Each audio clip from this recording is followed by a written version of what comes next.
After the Hunt. A Guadagnino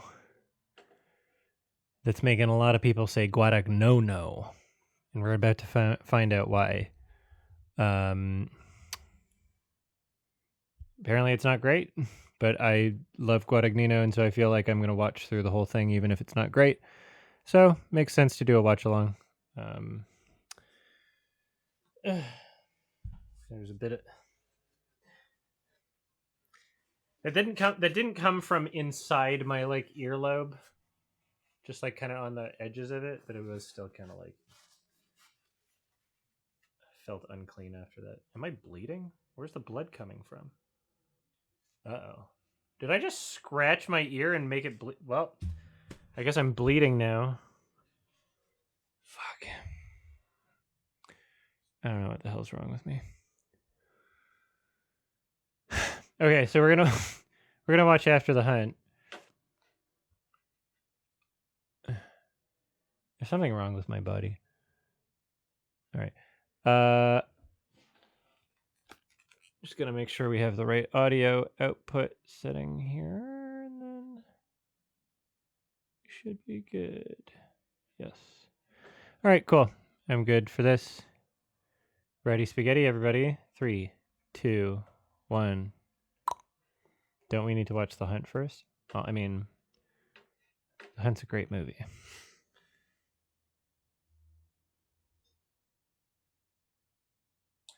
A great film. Guada ding dong. I like that I was able to make that joke.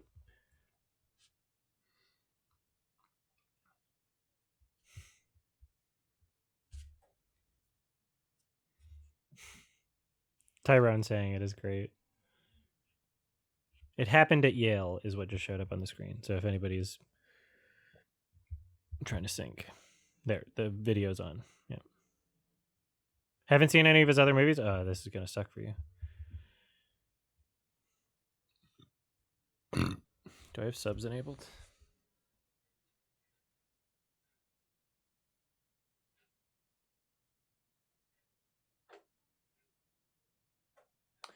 Whenever I turn on sub, it always like makes my copy delay by like a slight fraction of a second. So just an FYI on that one. Interesting sound design. He is not like Yorgos Lanthimos.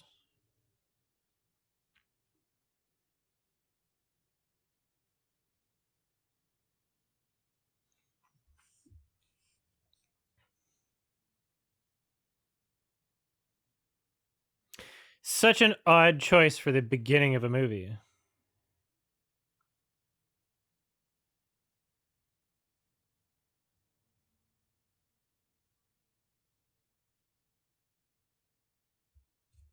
That's like not something on my computer, right?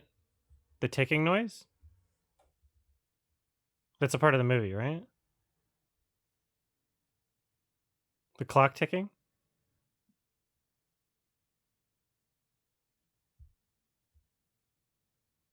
Yes, okay.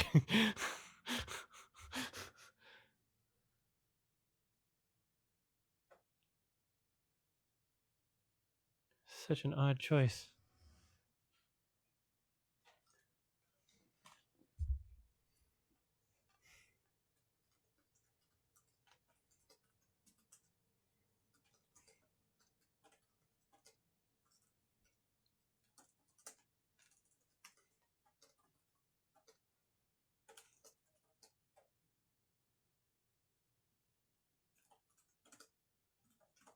After the Hunt. There's the title.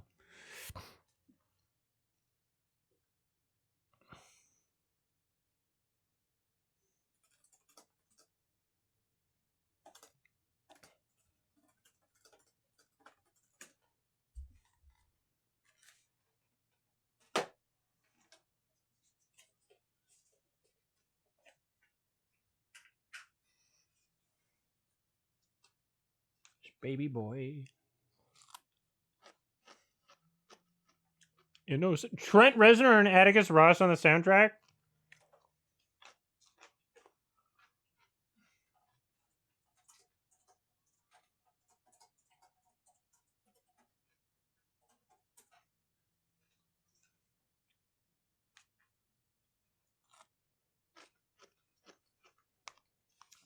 He did Challengers last year. He did Queer last year. Like he did two fantastic movies last year that didn't get any Oscar noms for some reason. And then he just made a bad movie after. Apparently, I don't know. We'll see what I think about it. He did I Am Love. He did Call Me by Your Name.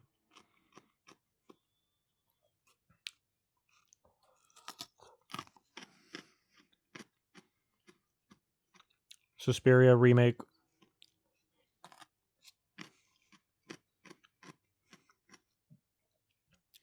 Why'd this movie have to get political?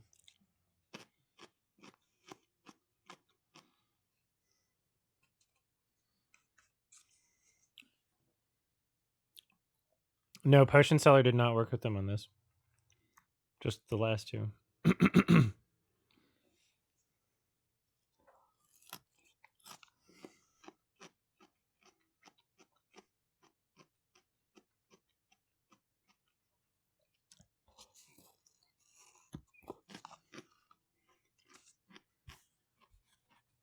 Bones and All, that was good, yeah.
So much noise.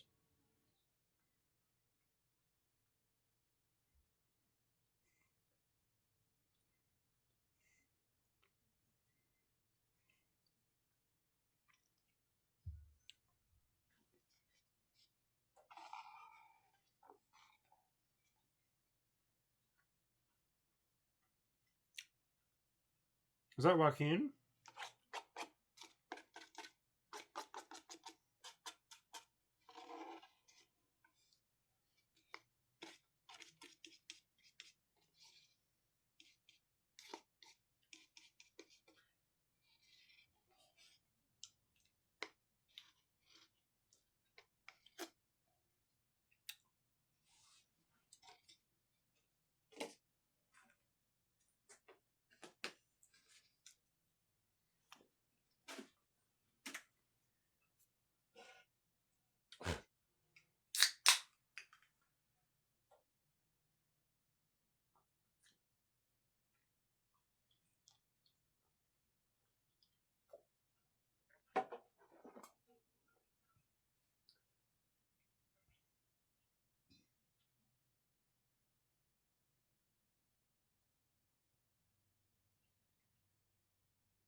Not Joaquin. I forget his name though.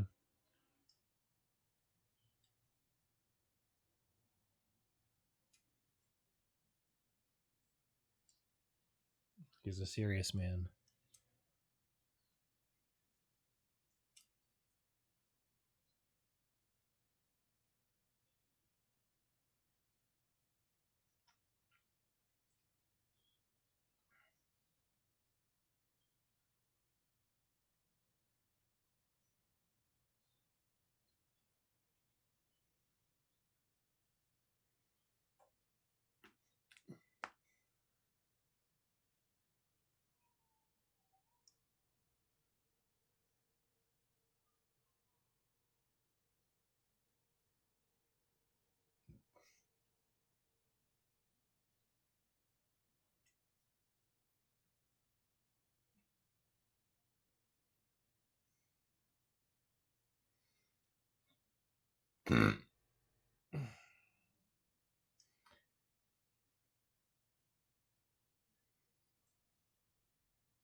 Movie would be better without the politics.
This is an odd score for Trent Reznor and Atticus Ross.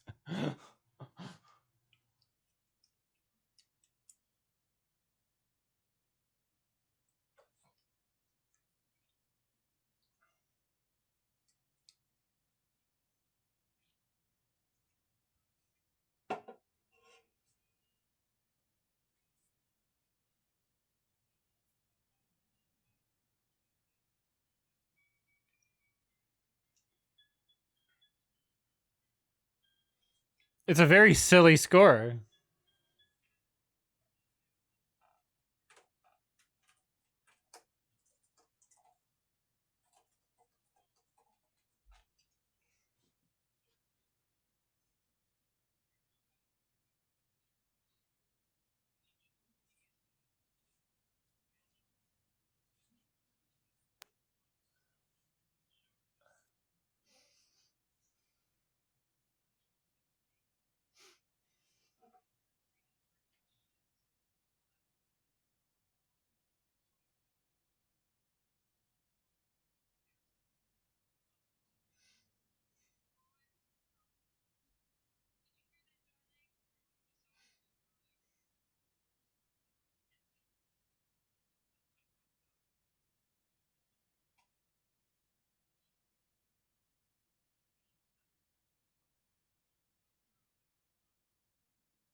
Oh.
Hmm. Who's a tot? Should have seen Splitsville. I don't know. We could maybe we'll change it. I don't know. We'll just see. It's only been 15 minutes. I'm just seeing where it goes. Like if it's painful, then maybe we'll switch to Splitsville. Like if it's not even worth finishing, I don't know. I'm just kind of curious where it goes.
I don't want to fucking ever have like a party where people have to dress nice.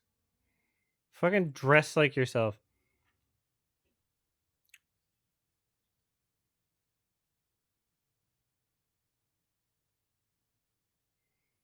I find like the concept of like suits to just be like fucking weird.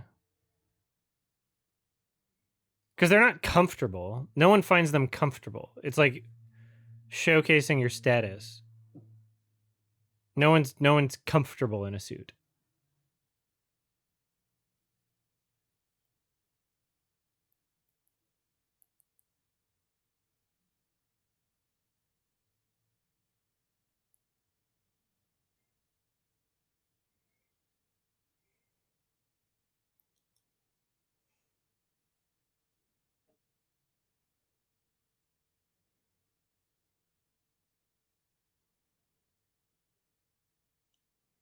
A good suit is very comfortable. Not as comfortable as not a suit.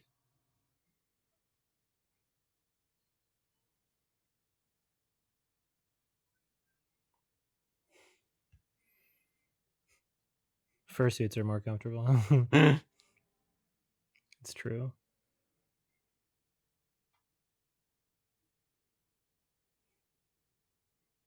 Bam.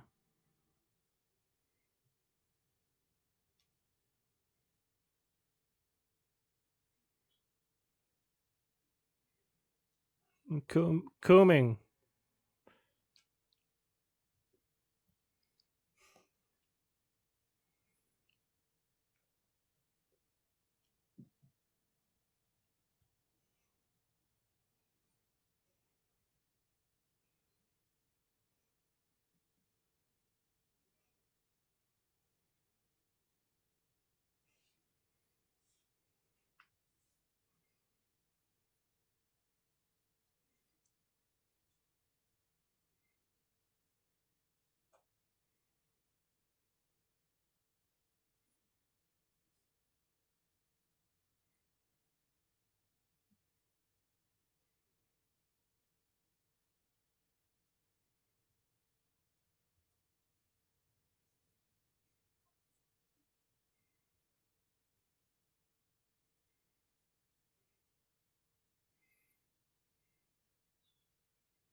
You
know, now that we're out of that like opening scene, it's feeling a bit better, but yeah.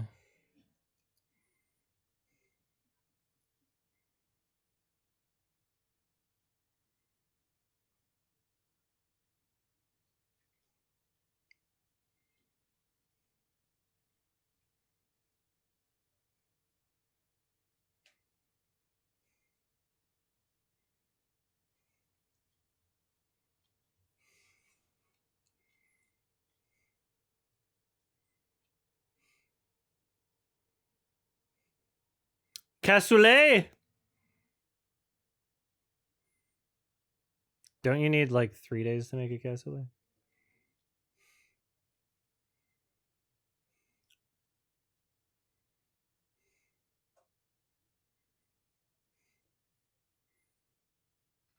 She's just fucking wasted.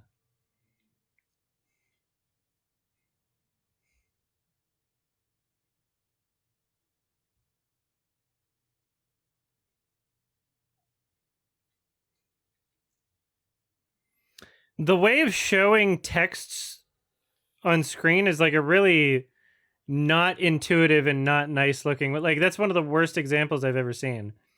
Alma to Maggie. Like what the fuck kind of choice is that?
Maybe you didn't notice. What do you mean it's only subtitle?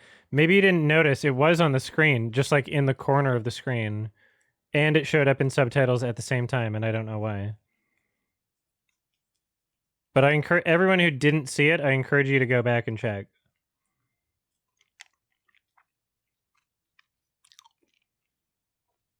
because I don't think it was. On Prime, it was only subtitles? Because mine's a download from Amazon.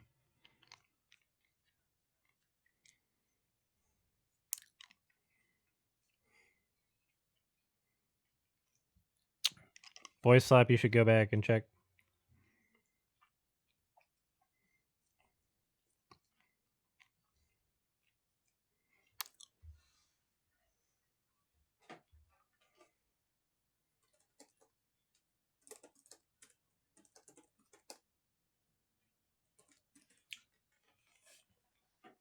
How would I do it? Any way other than that. There's like a billion ways people have done it that have been fine. There's tons of choices. It would be dependent on the it would be dependent on the movie.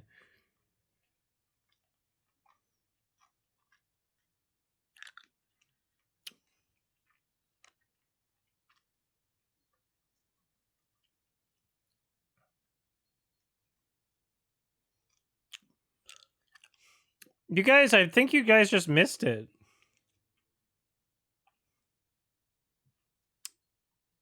Unless you're like going back and checking. Like go back and check because it's like small faded text in like the corner.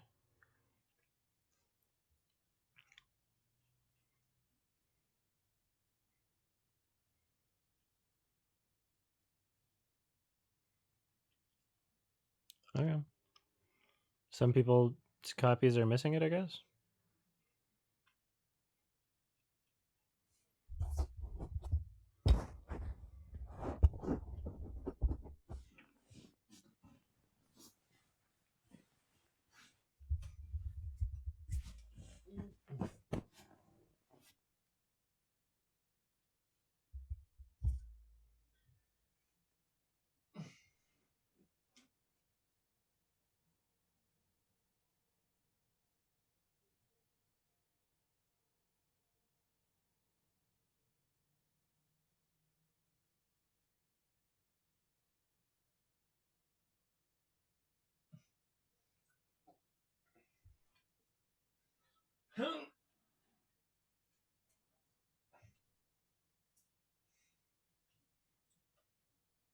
Weird.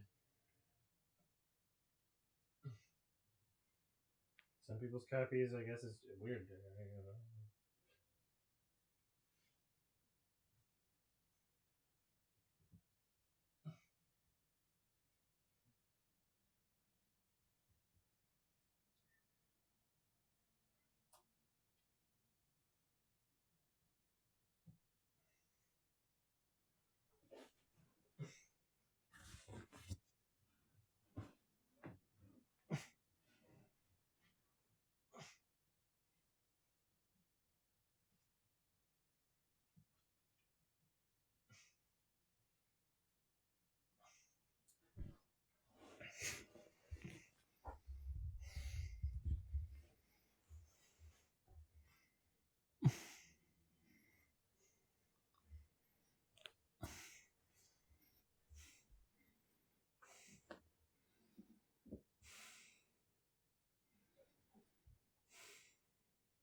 Maybe it's a part of the subtitle track. Maybe it's baked in the subtitle track somehow, and it shows twice at once.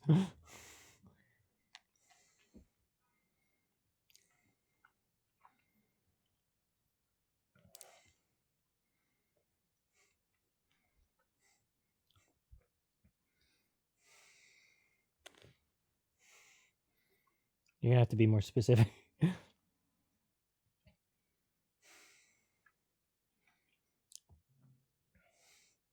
Well, why are you saying it? What do you mean? What actually you need to? Yes.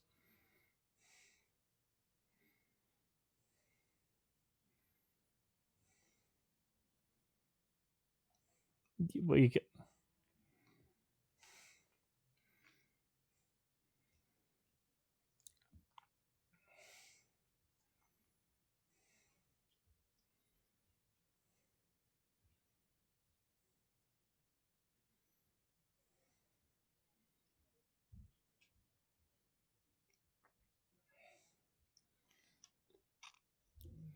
When you leave it at he crossed the line and he assaulted me, it's like, did he fucking poke your shoulder or?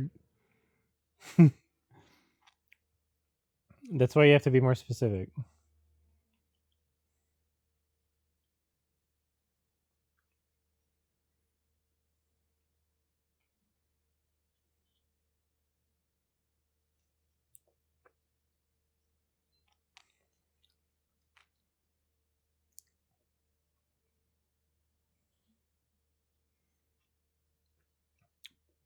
She's being difficult.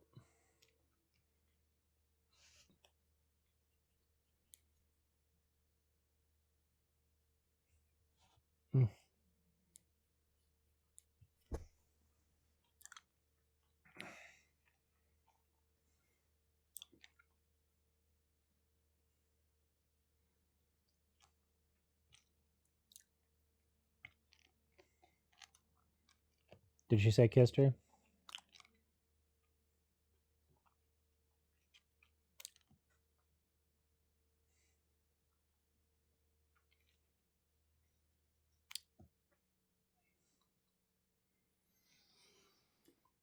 You should go to the police if something like that happened too.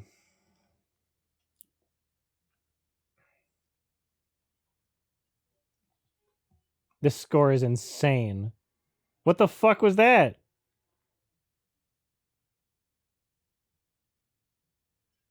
What was that?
About Tim.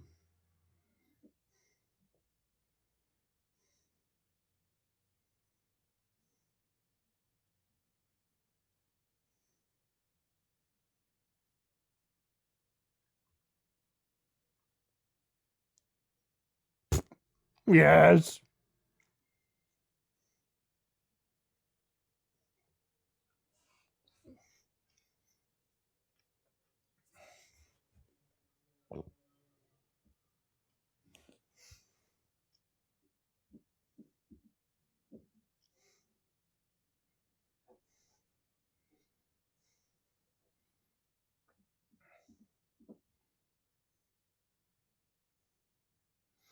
Is the music diegetic right now? Like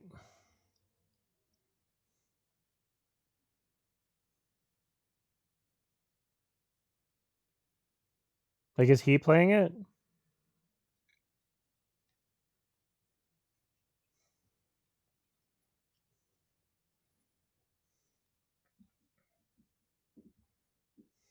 I feel like it should still try to work with what's happening, you know? And not just be like fucking crazy.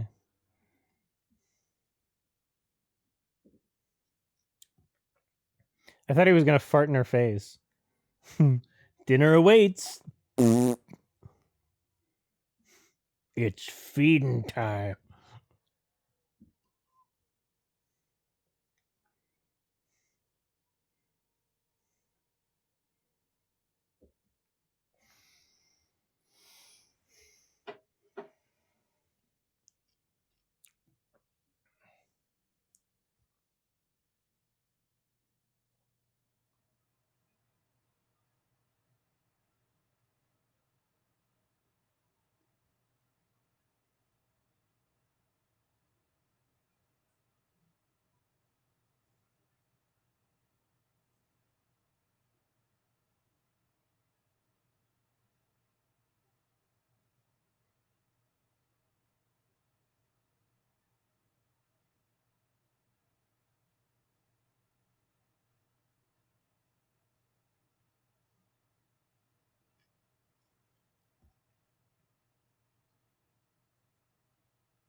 Why do you care?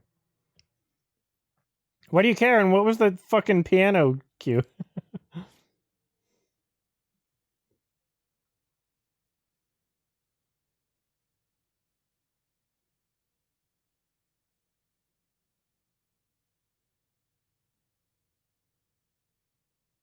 What did happen then? Just say what did happen. Did you even see her that night? Just like what? That's what we need to know.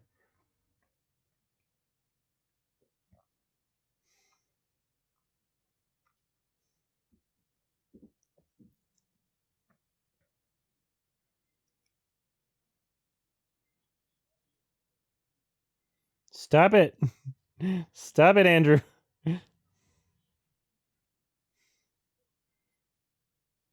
I like how the music just gave up on whatever the hell it was doing just there too. It was starting something like really briefly. Oh, no, it's back. Yeah, like what the fuck? So jarring.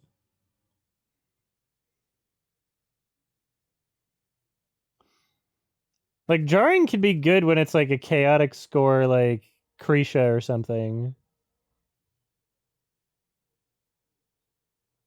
But this is just like confusing in terms of like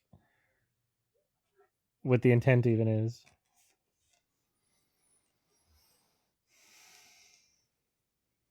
What is he saying? I fucking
thanks, ACAC.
That doesn't make any sense.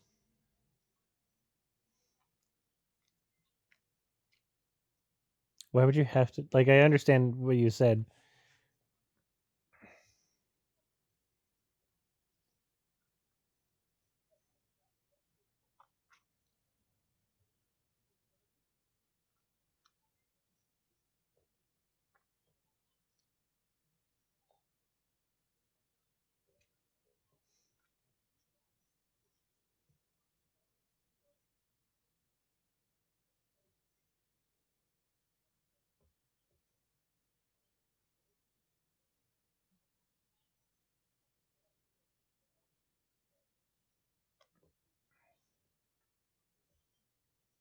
Mhm.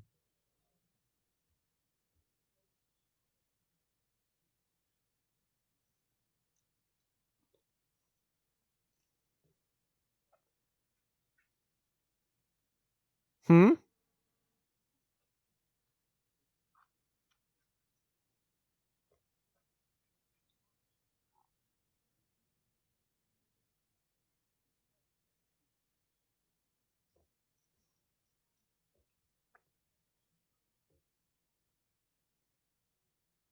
Hmm?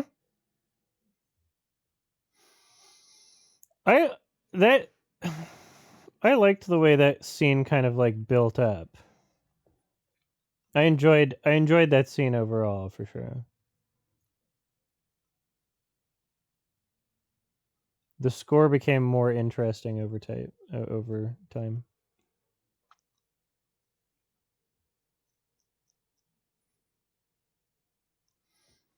What am I confused about?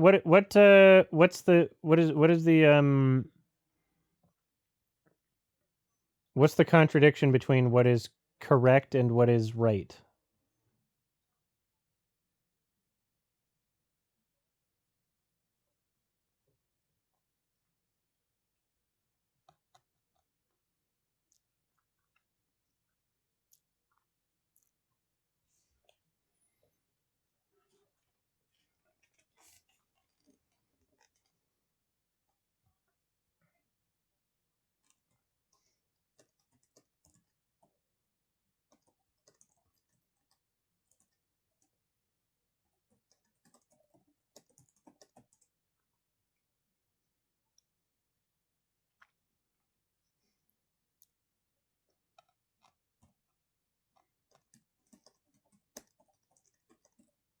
What do I mean by that? Like what was he saying is what I'm asking. What was he saying when he said that? Yeah, he said don't let what's correct stop you from doing what's right or whatever he said. I don't know what he means by that.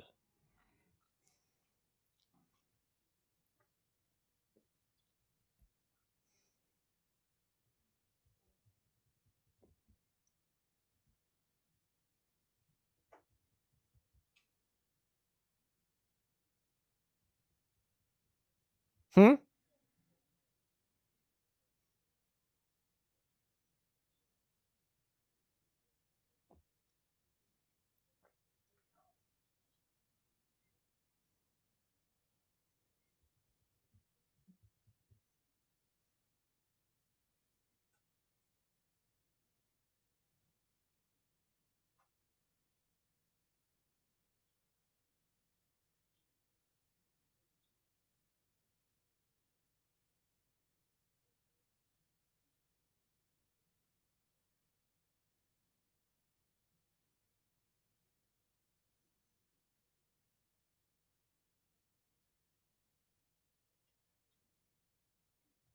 I wonder what the thing under the bathroom sink was.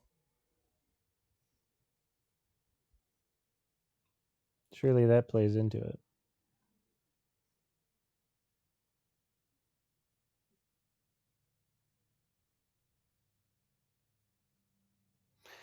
I think the future of jihadism is female is supposed to be like a satire thing. It just doesn't. I don't know if that fits in this movie in terms of like what the rest of it is.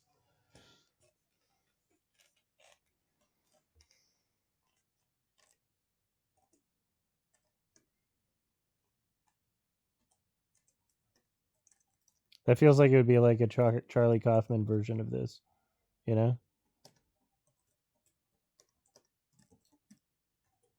But the rest of this seems like more, like less satirical.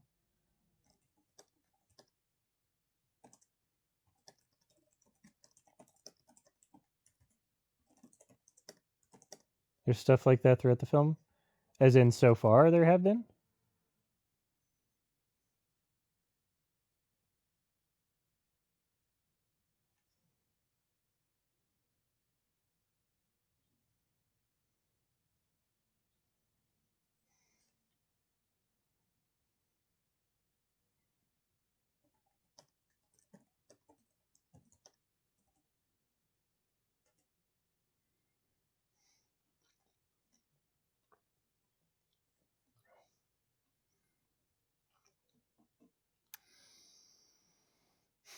Sometimes hearing the dialogue in this movie feels like it's more like messaging than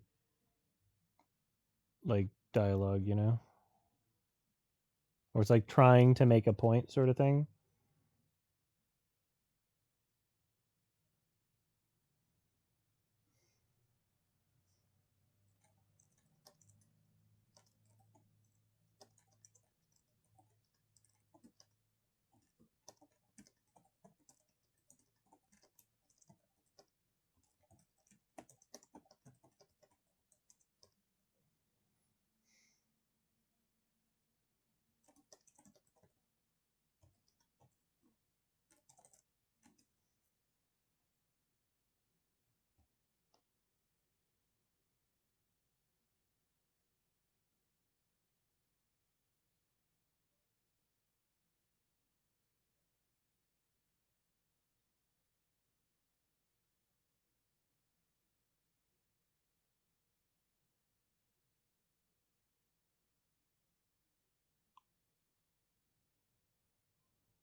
The music's so confusing for the tone.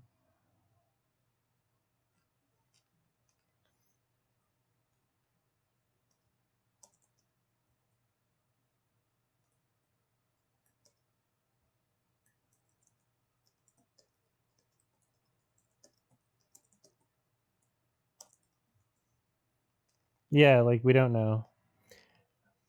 Oh my god. Music again. We're back.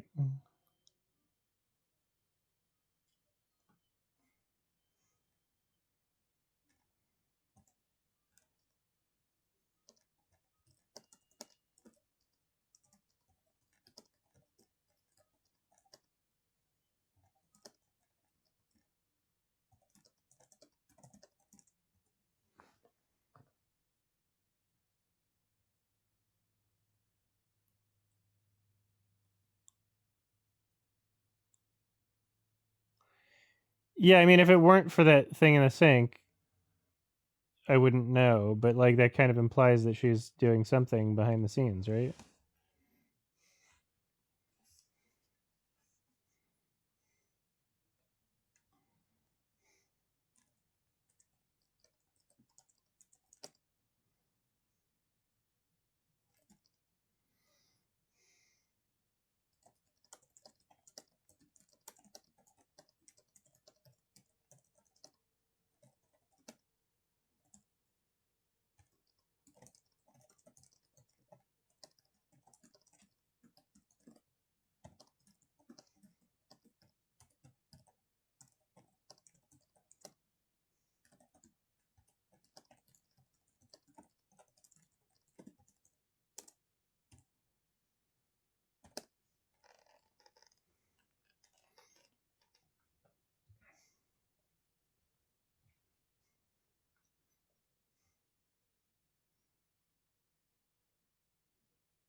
Why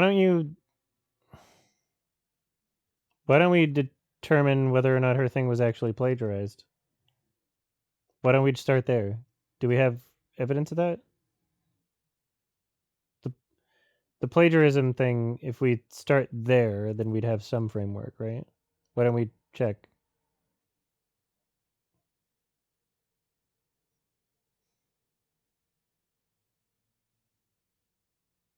This is funny.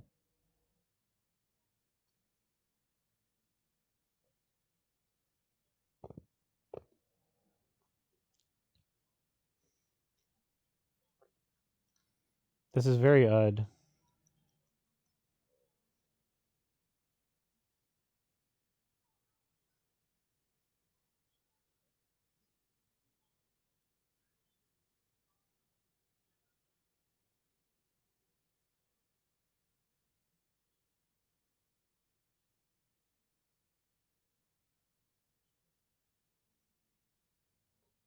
Okay.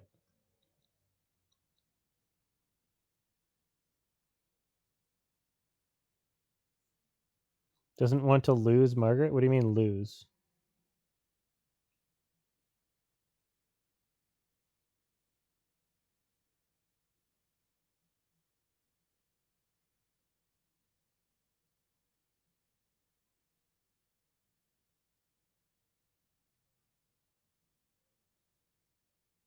Like as a student?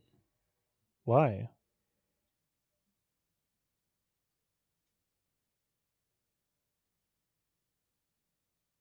Oh, so she's like she is being a bitch dingus. Oh, she's her Shannon. Okay.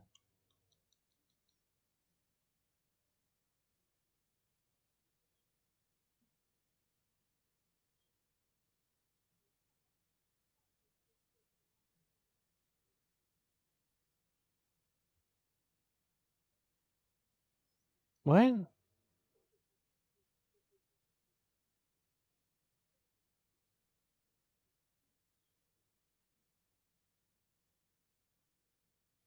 What?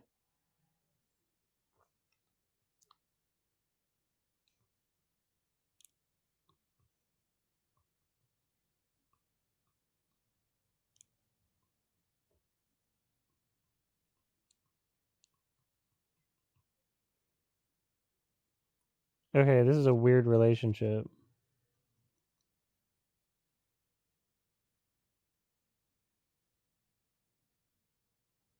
If it's real to you, it's real.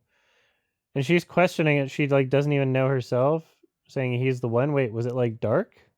Did something happen you didn't know who it was in your what? Like so odd.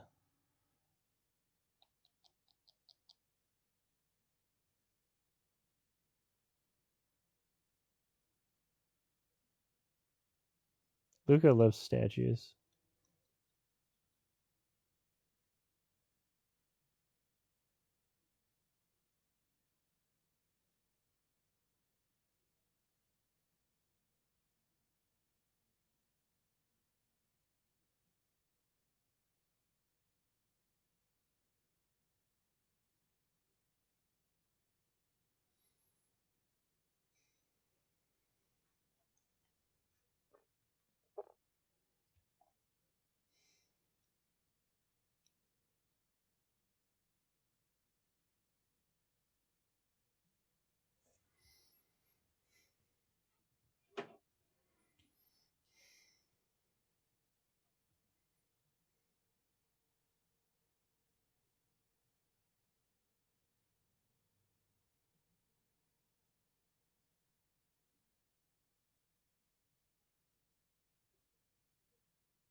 duties.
Eh,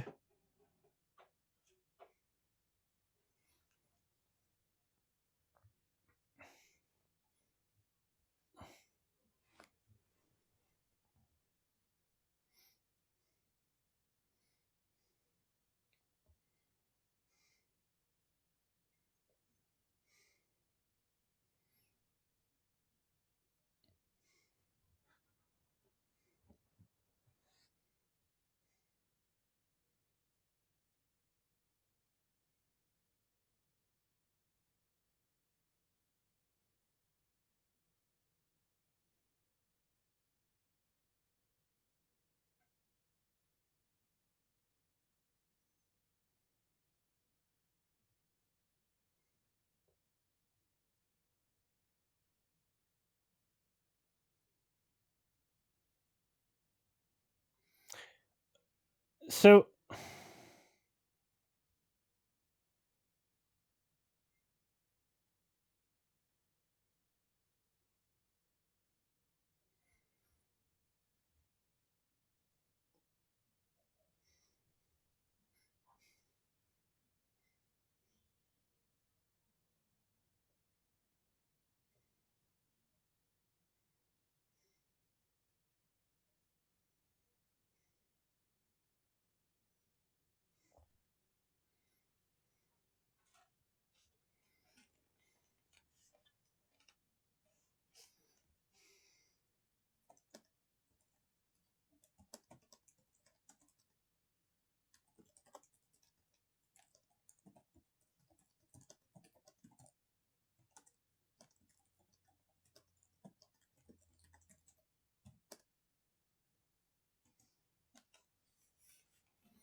what the hell is That choice was so weird. I mean, kinda.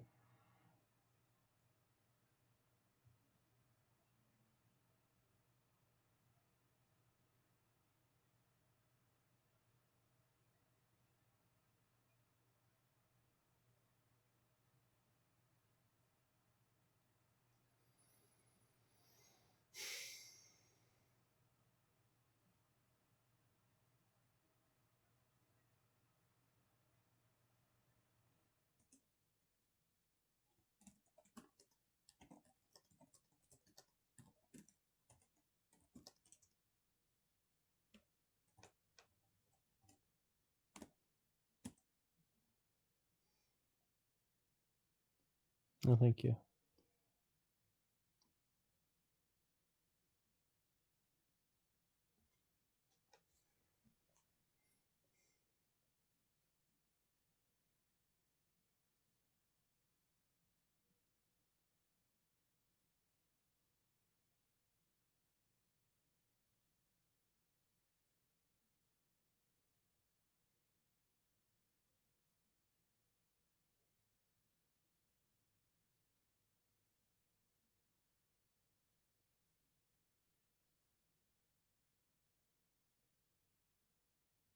So Julia Roberts doesn't believe that something happened to her, but the other girl does believe that something happened to her, or the other girl doesn't and is lying.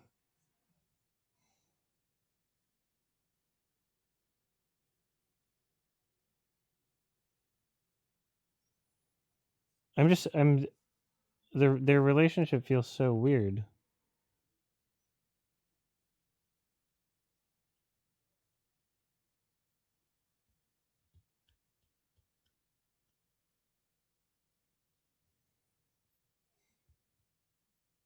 Okay.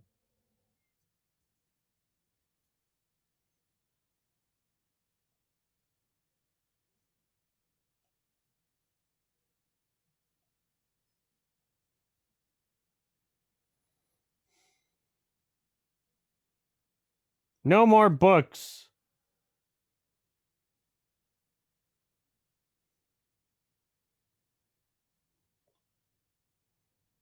The filmmaking is so odd.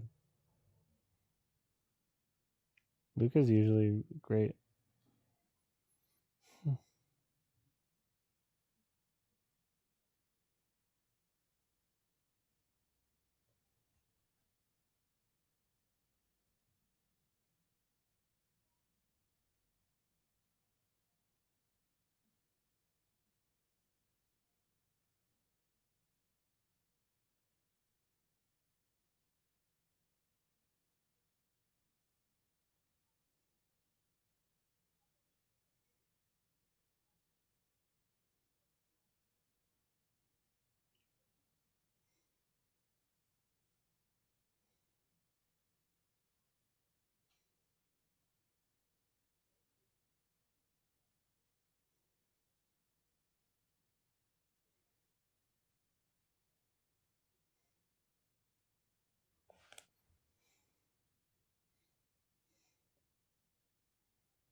so much like dialogue feels just like it's the script preaching, you know?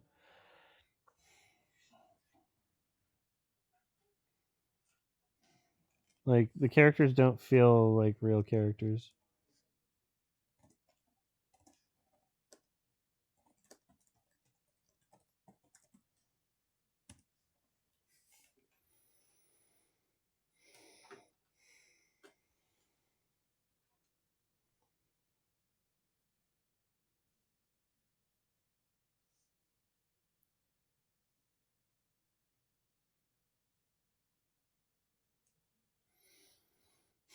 And it's kind of a funny combination of like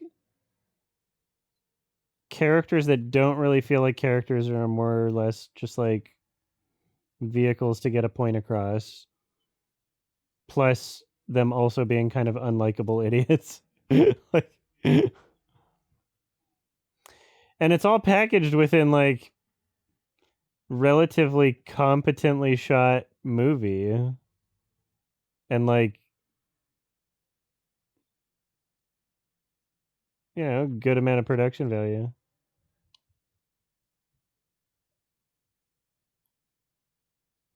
It's interestingly bad.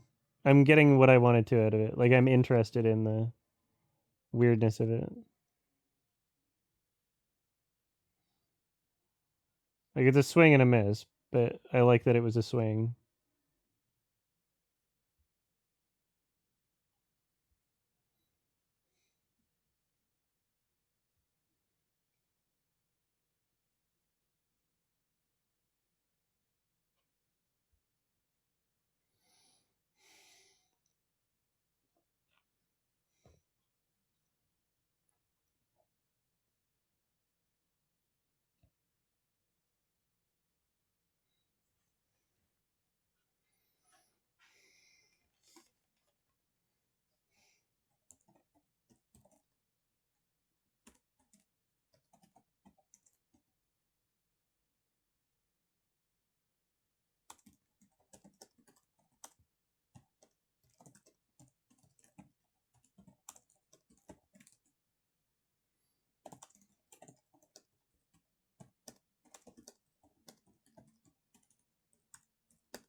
Luca needs to do more with the potion seller, is what he needs to do.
I mean, like, yeah, and also like the female jihadist thing kind of implies like a lean towards satire, but the rest of the film just doesn't. It's not like a consistent voice of it, you know? Because yeah, the characters are pretentious, like almost like caricatures, right?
Baby, baby, baby.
she plagiarizing again? What's happening? What was she doing with Google Translate?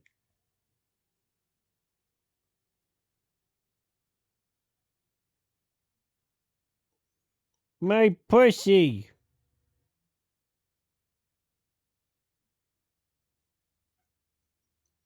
You should get that checked out.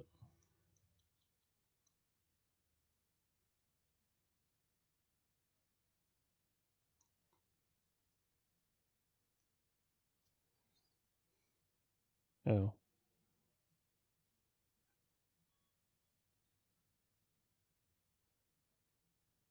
Translating the thing she found in Elma's bathroom.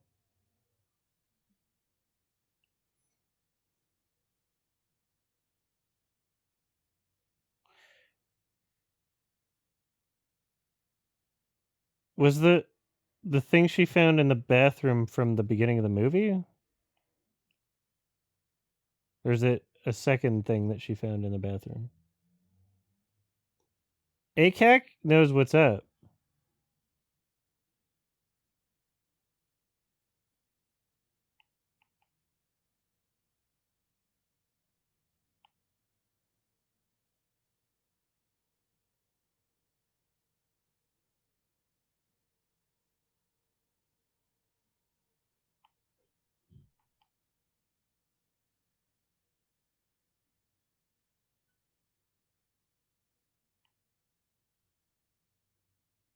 Okay. Because I thought I read somewhere in the translate there was like mention of a sexual assault, and so that's why I'm confused, because I thought the bathroom scene happened before any sexual assault happened, which it did.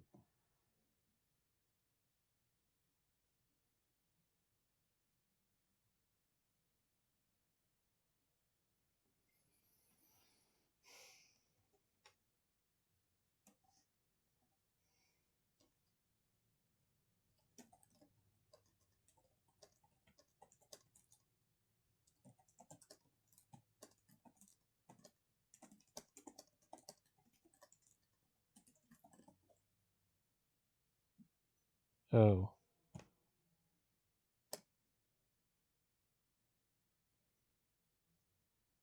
thank you.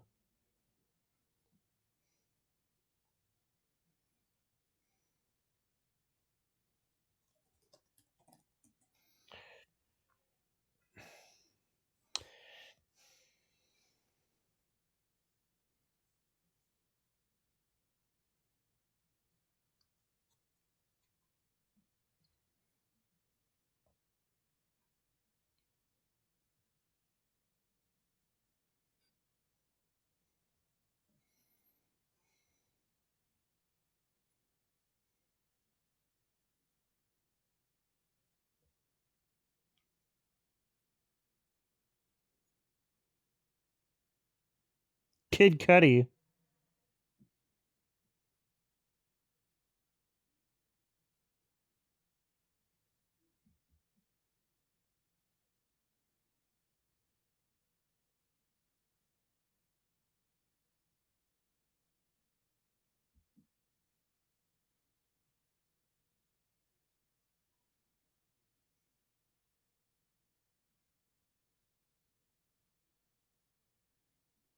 Oh yeah,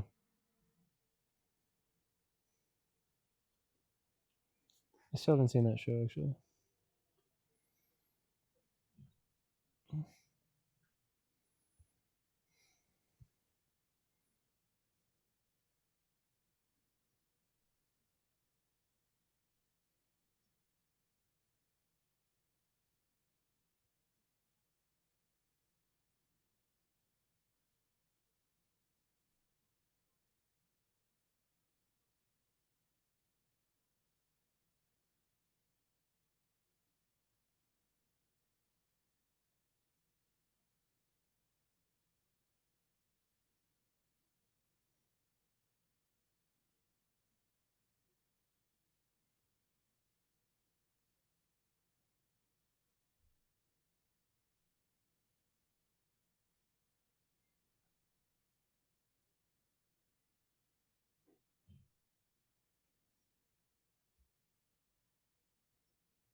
She has the gay tummies. She just wakes up vomiting. What's funny is that could have easily not been diegetic, and I would have no idea. that seemed like it could have been a part of the score. Like that, I'm actually surprised it was diegetic there.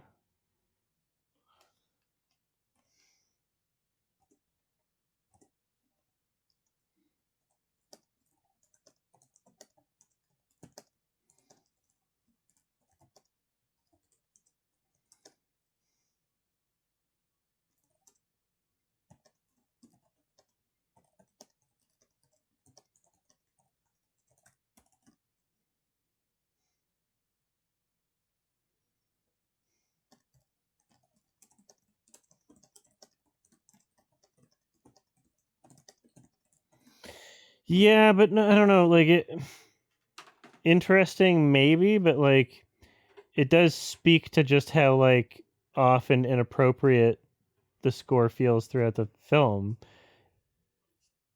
where it's like you could literally just put like random songs from like other projects in, and you wouldn't even be able to tell the difference, sort of thing. Like,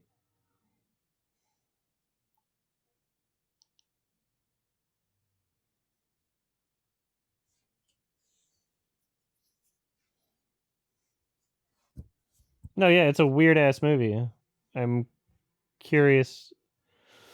I'm curious about the decision making, but that doesn't mean that it like works as a film experience.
What did it say on her phone? I didn't read all that. There was a lot.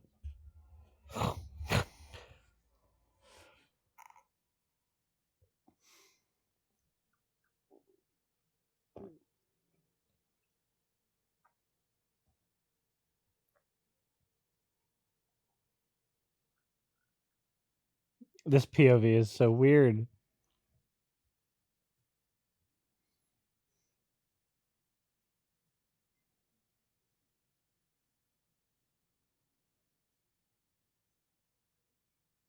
Yeah, she sucks at parking.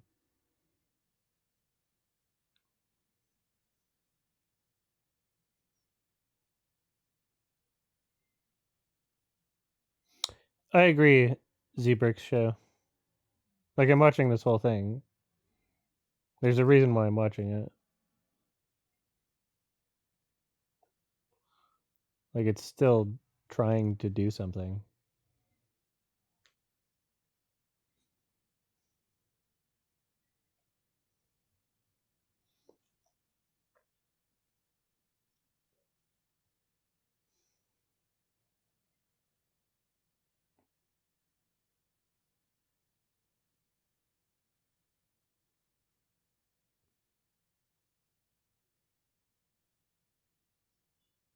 What's with that part of the score?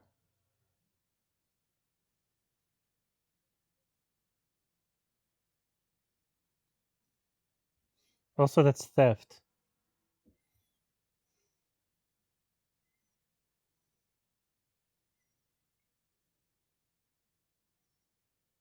What?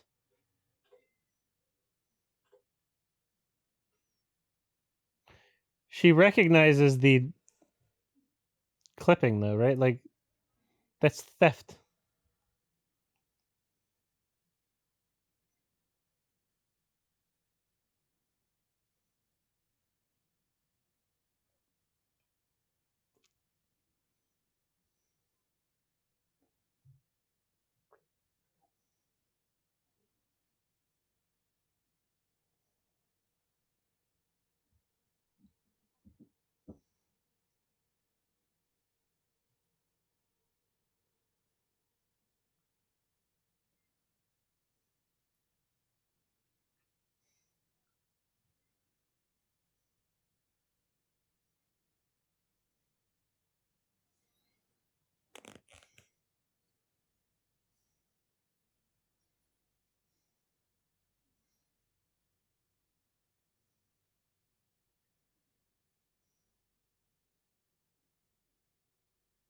It's also theft.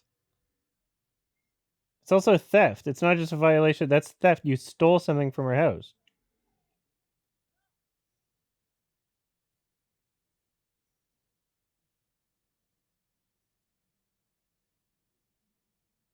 It's not just a violation of privacy. That's theft.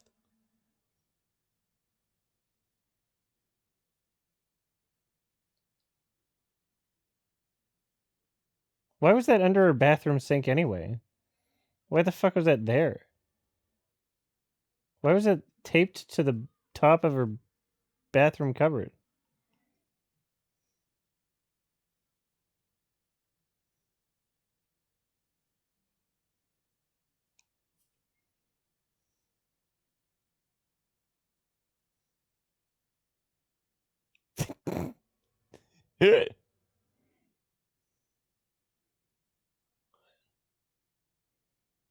He's saying everyone among gay. That's correct, Jimmy. Everyone mum gay.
We have tar at home.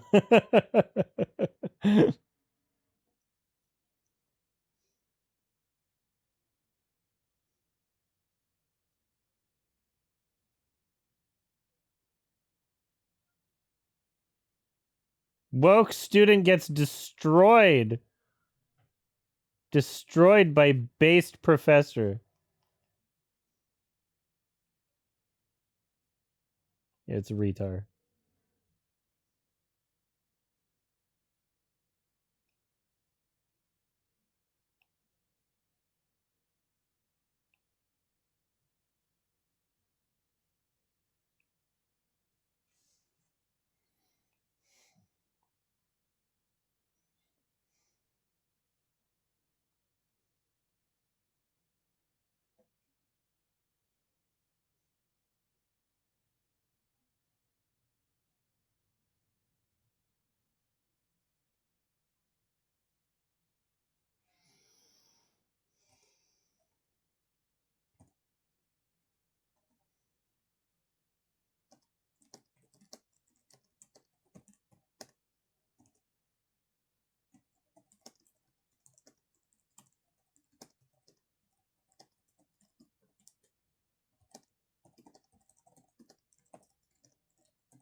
I don't even understand how time as a concept is so relevant to this film that it keeps coming back to this audio motif.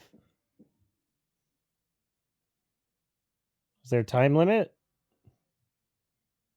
Like, isn't there a time limit on any story?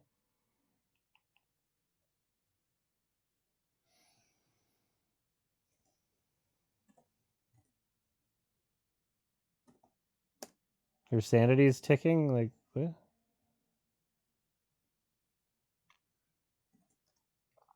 Ticking time bomb. Thank you. That makes a bit more sense. That's so silly.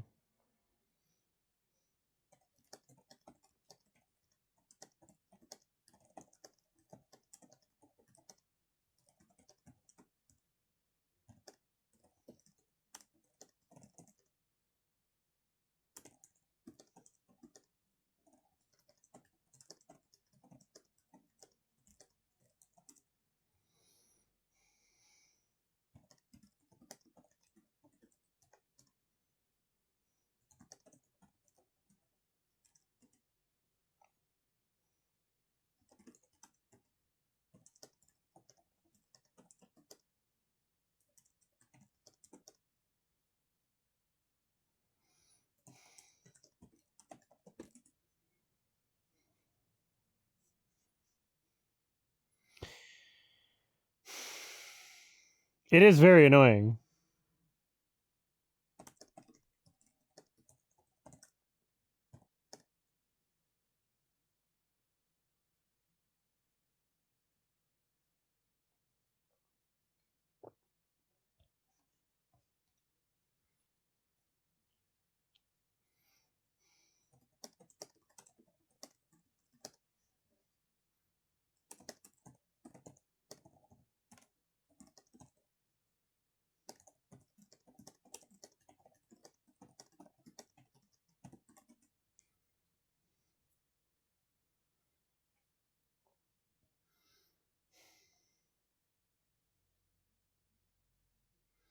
So you forged a prescription?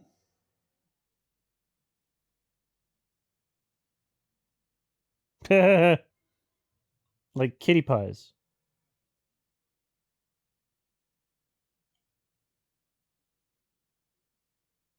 Meow. Yeah, that's insane. Cuz there's a large number of other audio choices you could make to add to the rhythm and tension of a scene. And motifs even that you can reincorporate,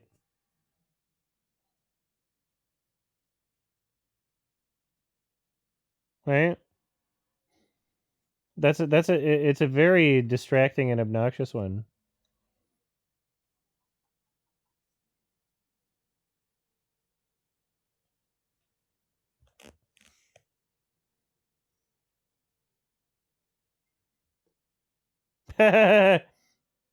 Epic. Destroyed. Woke Renegade gets destroyed by Epic Professor. Why is the music somebody said the music was attached to her as like her emotions. Seems not right now. The music seems to be doing something else.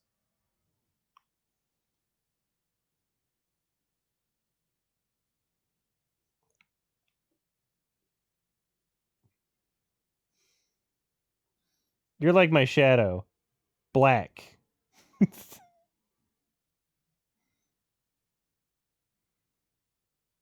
Oh, that's great.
I wouldn't say my heart's broken by this movie.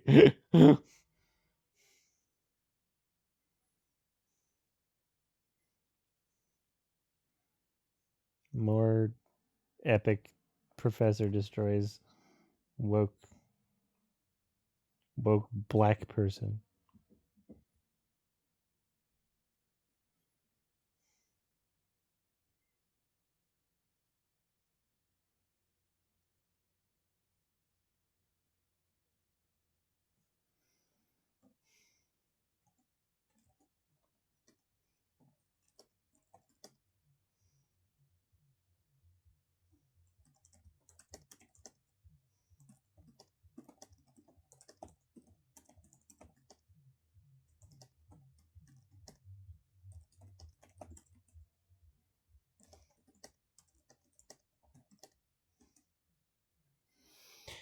You know, Luca like never writes his own scripts. So this is just one. That's funny. You're not allowed to assault people. Theft and assault. You can't just do that. He wrote "I Am Love." Nice. But yeah, he's often just like he's using directing someone else's script.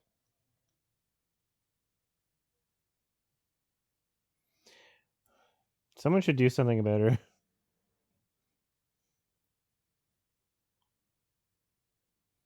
One drug, please. So what was her? Yeah, what was her prescription? Did she forge a prescription? That was weird lighting in that shot.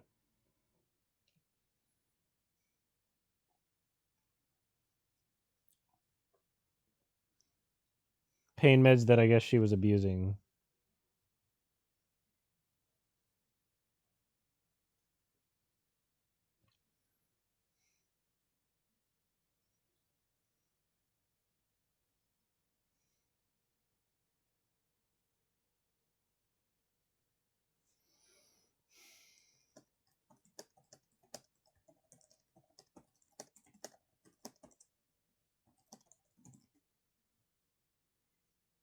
Like I'm enjoying the mess that this is. Like this, I made the right call by watching this and doing a watch along. Like this is what I wanted out of it. It's just like a fascinating mess where it's like intellectually engaging for me, but not in the way it thinks it is.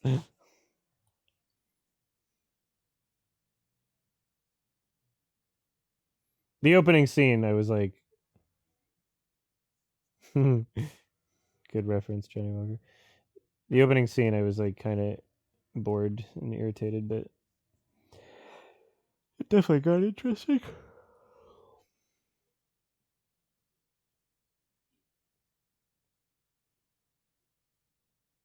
So you should tell Jordan Peterson that. Look, I do benzos. I also don't get addicted because I don't do them often.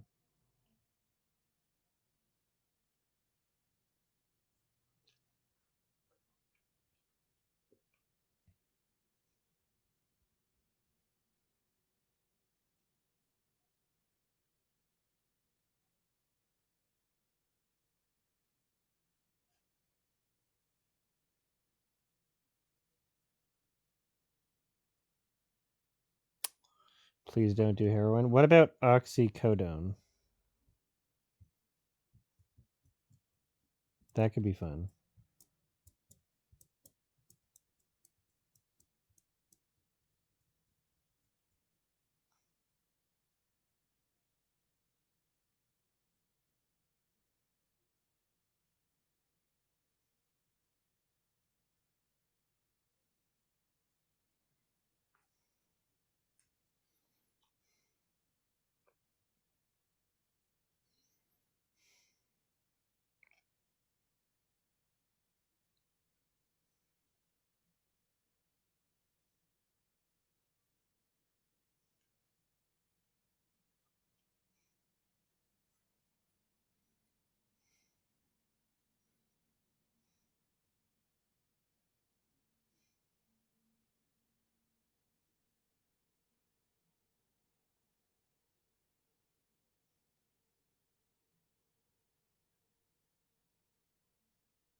All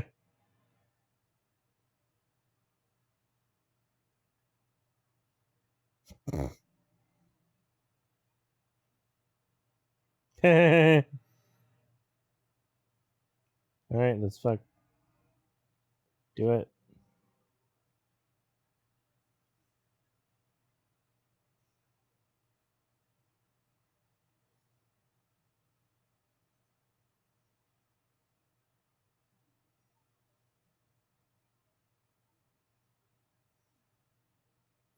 This is funny to add to the already messy film.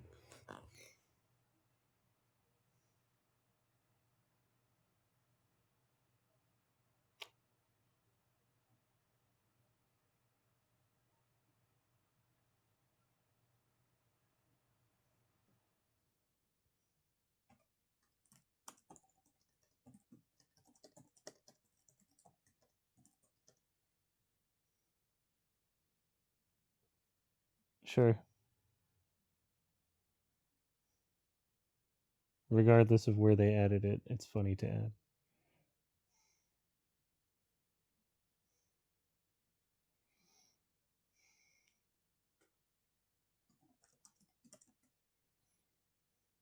And shot Mr. Burns.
That shot was so funny.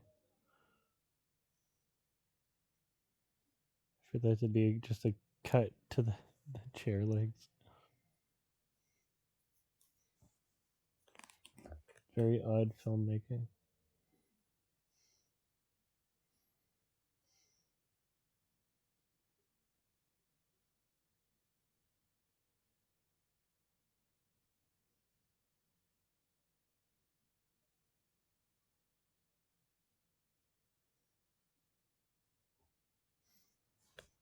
All of the women. Yeah, could have.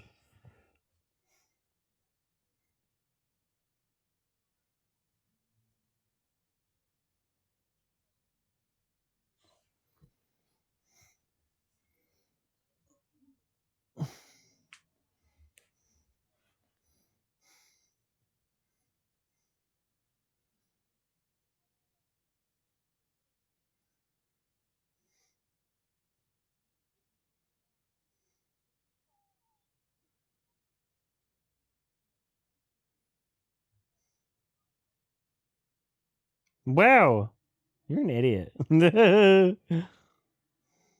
he calculated that punch for sure. He thought about it. All right, fuck you time. I'll never understand the concept of angry sex. I'll never understand it. It happens all the time in fucking movies. I'll never understand. People do it. People talk about it on like Reddit and shit. It's just not a part of my understanding.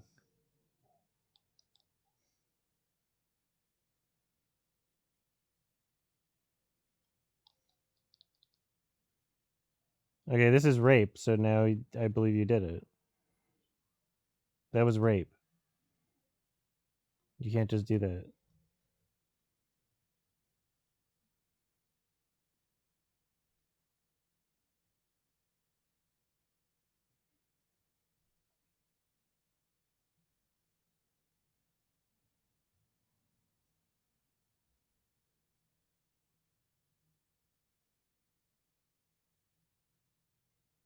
Well, you have to get out.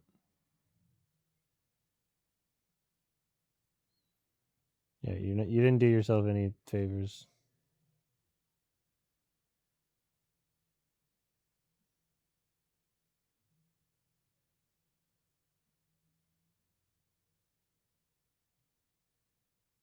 Leave the pants. I keep those. They belong to me now.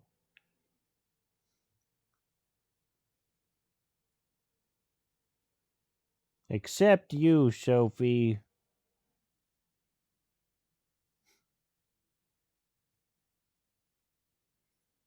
Hacksaw Ridge was good. No, it wasn't.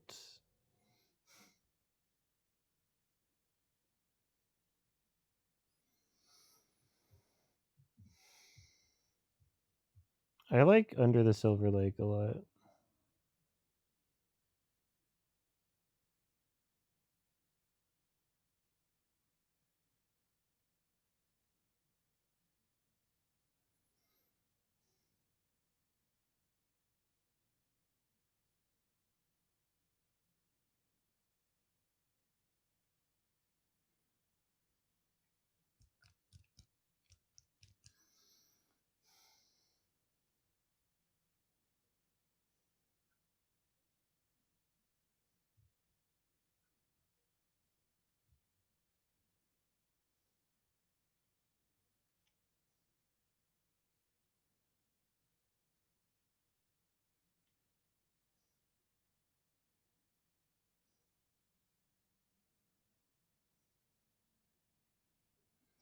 So Julia Roberts has a Golden Globe nom for this movie. And I think Andrew Garfield has a nom for this too. It's funny how this is like recognized by the Globes.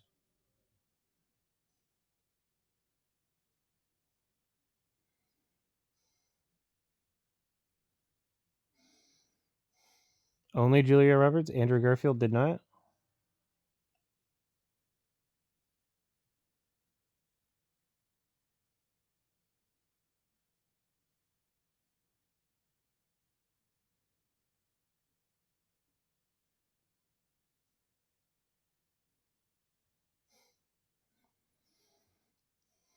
No thanks. I have enough black people at school. I don't know where I was going with that.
It says you're gay.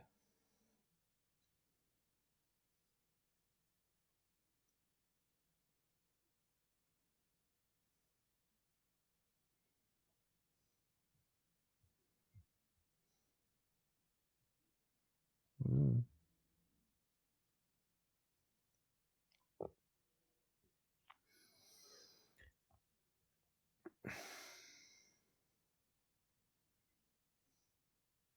You're kidnapping me right now. You're kidnapping me. You can't do this. You can't do this legally. Sorry, what's happening? What the fuck was that? That was so ambiguous. Okay, that was supposed to be. Somebody punched her in the gut, maybe. Or she's faking it. That was so weird. So what did she read on the phone? I was like, there's a lot of text there, and I couldn't even read the texts that she was receiving. It's her pains.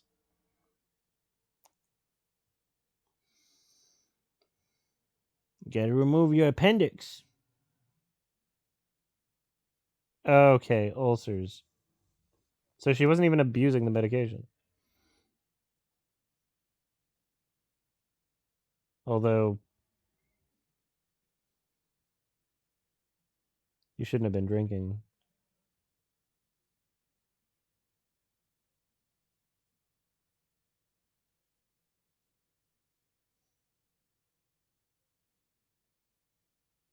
She was abusing me. Okay.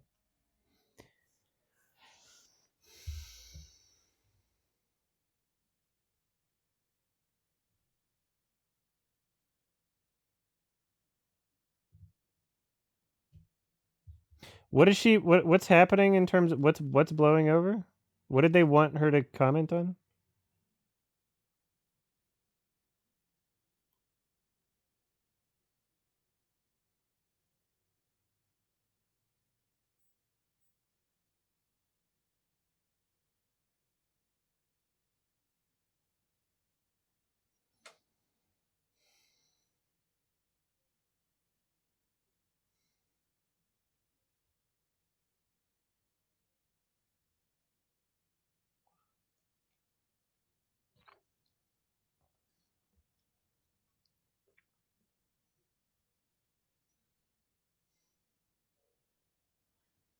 Oh.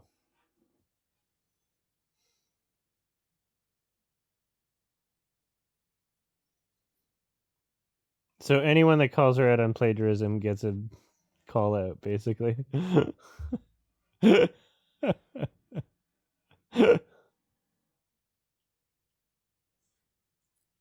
is hilarious. It's funny. It's funny because you don't like feel bad for her at all, because the character just fucking like an idiot. Mark Kermode's review.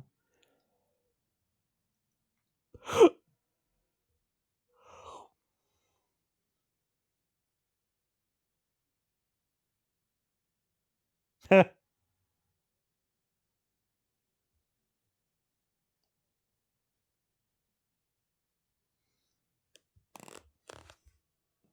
just did the funny accusation.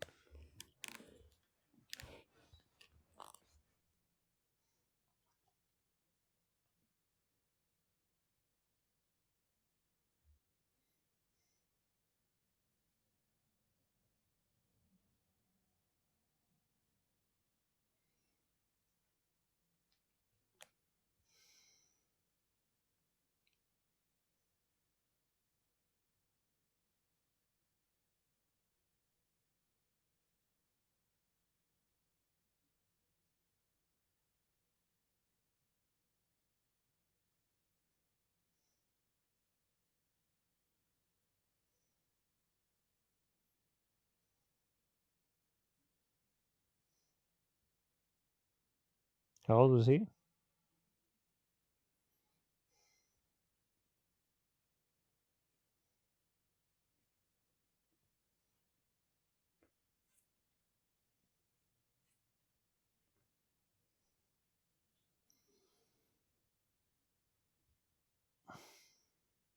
$50.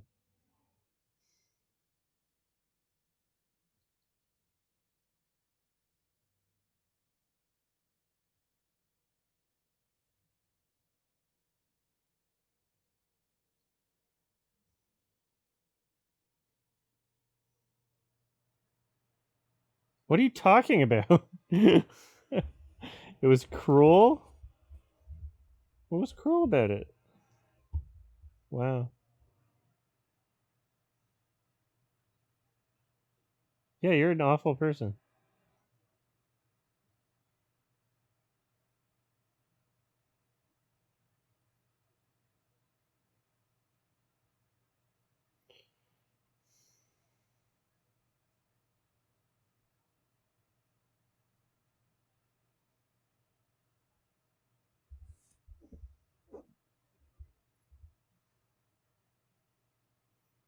The fact that she can even like retell it like that without explicitly like condemning her feelings even. You can't stop fucking trying to make her feel better about this. No. This is not the situation. No. I don't care fucking how old you are. You tell her that was terrible. No.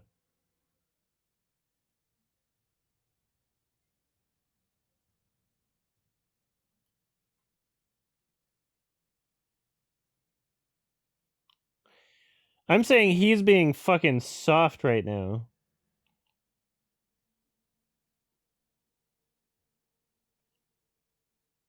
She was a child. 15. 15 is old enough not to like accuse someone of a crime and make them delete themselves. I don't give a shit if someone's 15. Holy shit. That's awful.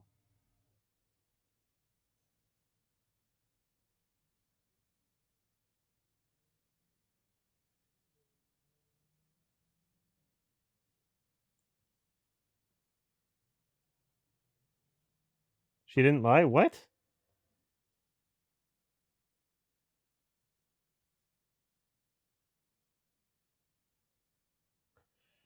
I'm so fucking confused. I'm gonna have to read the wiki plot summary after this.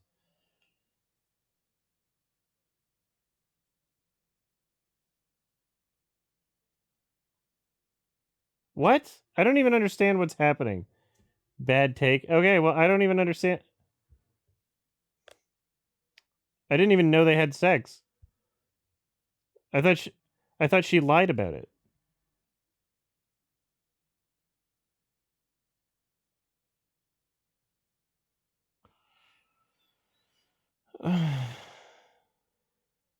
She went public with it? Oh, I thought she lied. I thought she made shit up. What? Huh? I'm gonna look it up after. I'm so confused.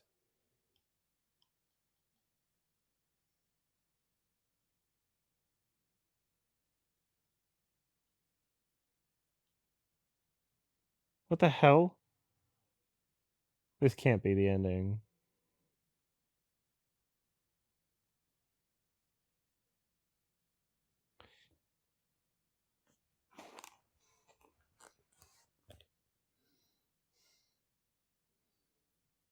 Yeah,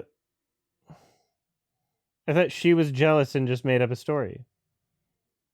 That's what I interpreted it as. ACAC is just killing it recently. ACAC knows exactly what's up.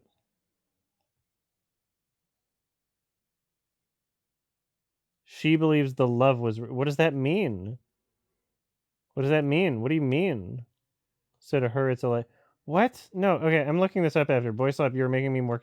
I don't. You're not helping here.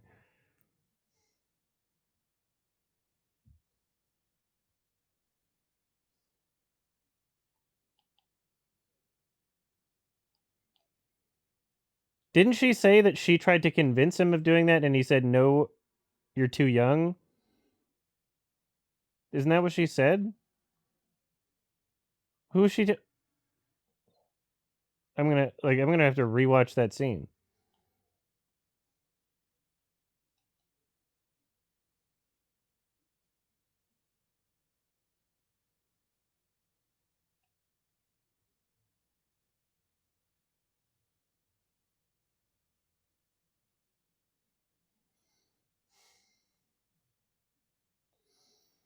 Also, if this is in the year 2025 and she's like fucking, how old is she? 50, 60?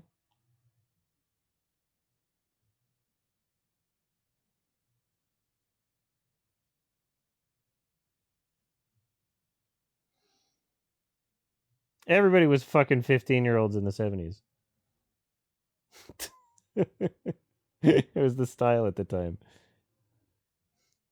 It was like it was the expectation.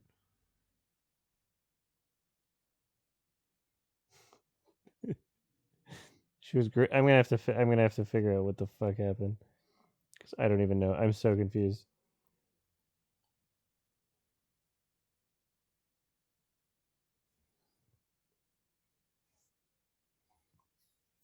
Exactly, Sonics. It was the style. It was literally the style of the time. Do you know how many fucking ask every friend you know if you're like in my age range, like millennial or whatever? Ask every friend you know what their parents' ages are and when they met. And you'll find a lot of fucking people with parents where it's like, "Oh, there's like a almost 10-year age gap and the female was like 13 when they met." you'll find you'll find out that that was very very fucking common in the 70s. Not saying that it makes it a good thing. I'm just saying people were just doing that. There was no like you were expected to.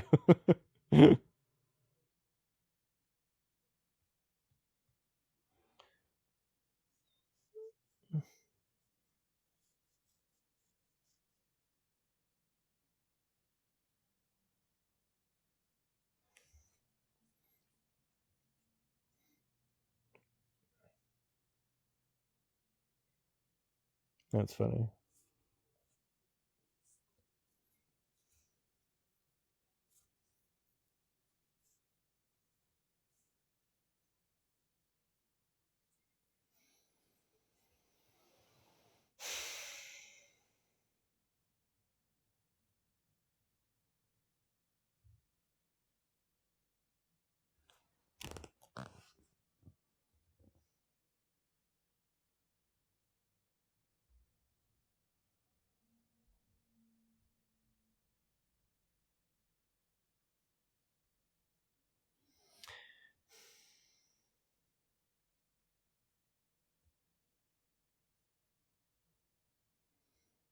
Yeah, did she even say they fucked?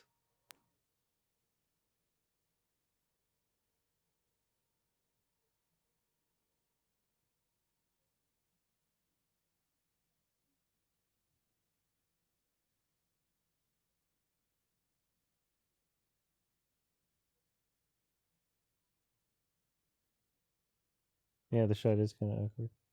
She implied it?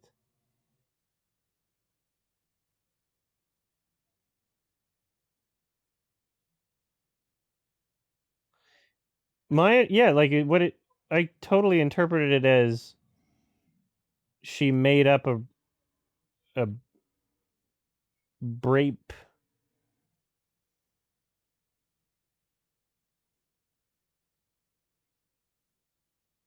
Check, please. That's how I feel about the movie. Check, please. Oh.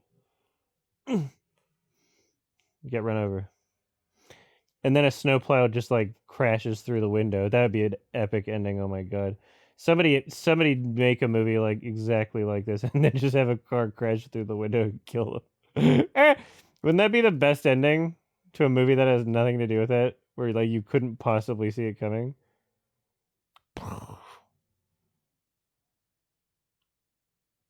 And the bill was $21.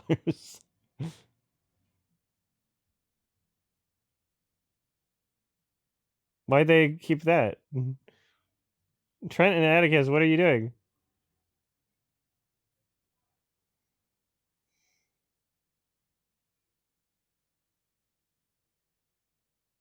What did they say?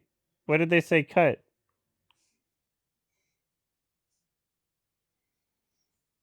Oh, I know what movie you're talking about. Is it one with Tim Roth in it?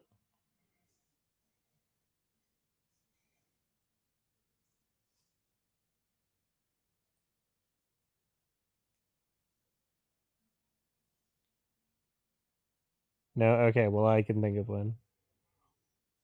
Okay.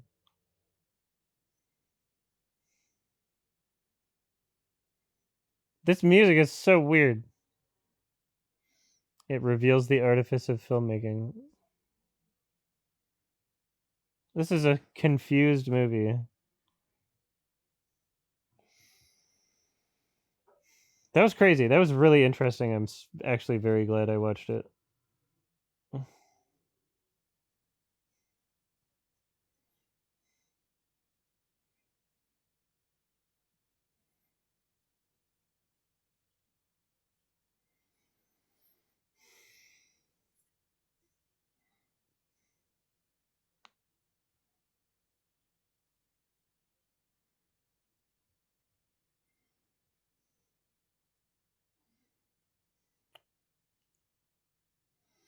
The tagline is "Not everything is supposed to make you comfortable." And it's like, okay, that explains some of the choices, but how does that relate to the film outside of just like the students are woke?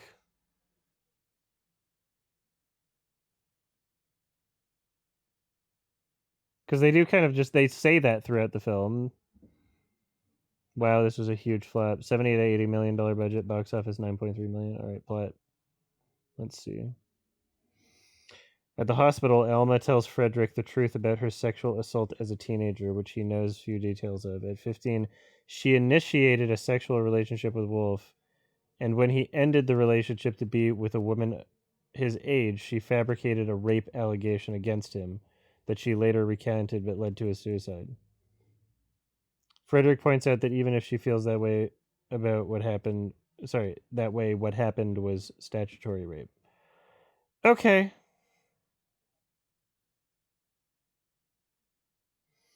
It's crazy.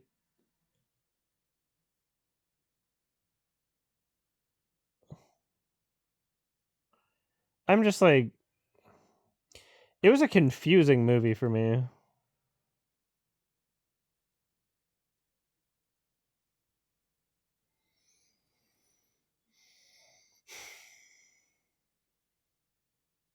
Because, yeah, that was a quick scene, and you're kind of just like, while you're absorbing it, it's not like showing anything visually. That would have helped, actually, if it was like a visual flashback or something.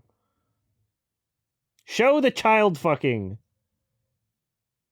The hospital scene was quick.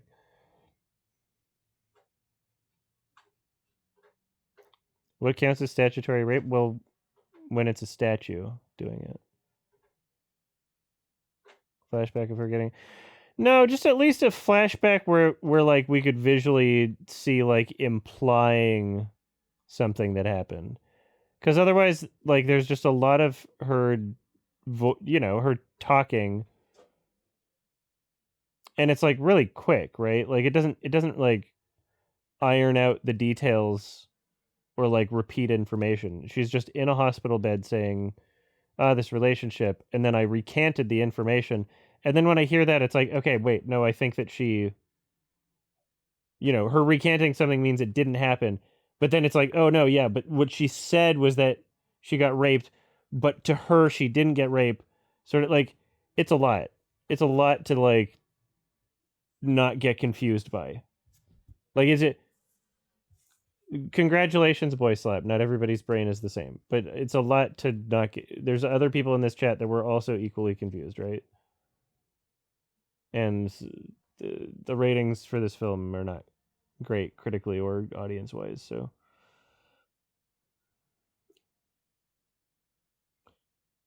I'm just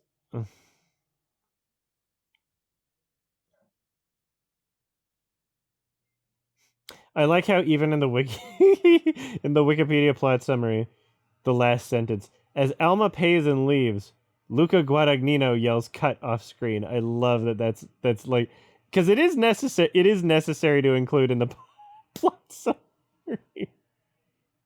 That's so funny.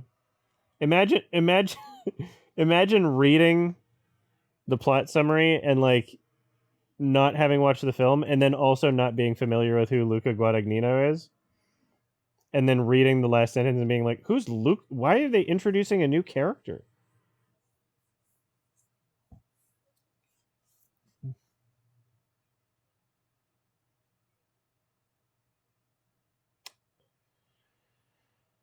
That was so odd. Yeah, May December was great. That was so weird.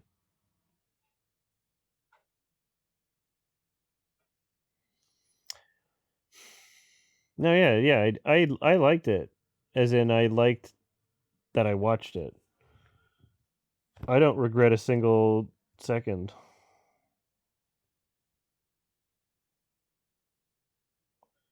I just don't. That's a confusing one to rate. I think if I wasn't like angry at it at any point, then I would give it higher than a 5. Because there's a lot about this that I would like maybe want to give like a 6 sort of thing.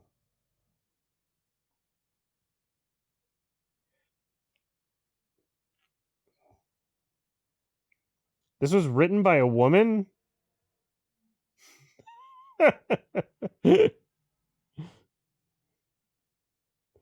That's crazy.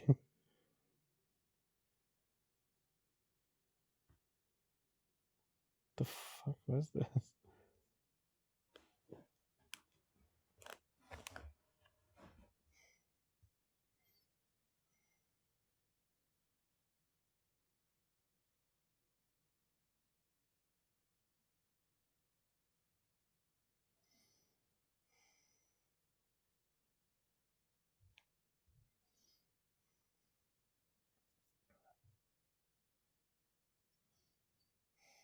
Oh yeah, I'm gonna look up Kermode.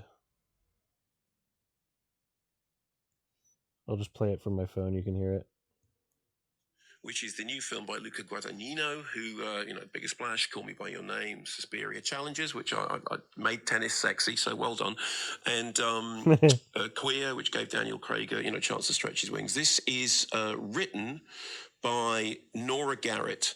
And there's been a lot. I've got Kermode on the phone right now. He's my friend. Of press about it because it's got an incredibly star-studded cast: Julia Roberts, Andrew Garfield, Aaron Abiri, Chloe Savini, Michael Stuhlbarg. So, Julia Roberts is Alma, who is a Yale philosophy professor who desperately wants tenure. This is what everyone wants: tenure. She's married to Michael Stuhlbarg's Fred, who's a psychiatrist, but she seems far closer to Hank, who's I played hear by that Andrew word all the Garfield, time. who was a colleague who also wants tenure, so they're up against each other. They're good friends. They seem to be more than good friends. We meet them at a party where Maggie, played by Ewa Berry, is, and she's a student who idolizes Alma, finds herself on the receiving end of Hank having a gut. What is tenure again? Like, what is it? I hear the word all the time associated with academic shit.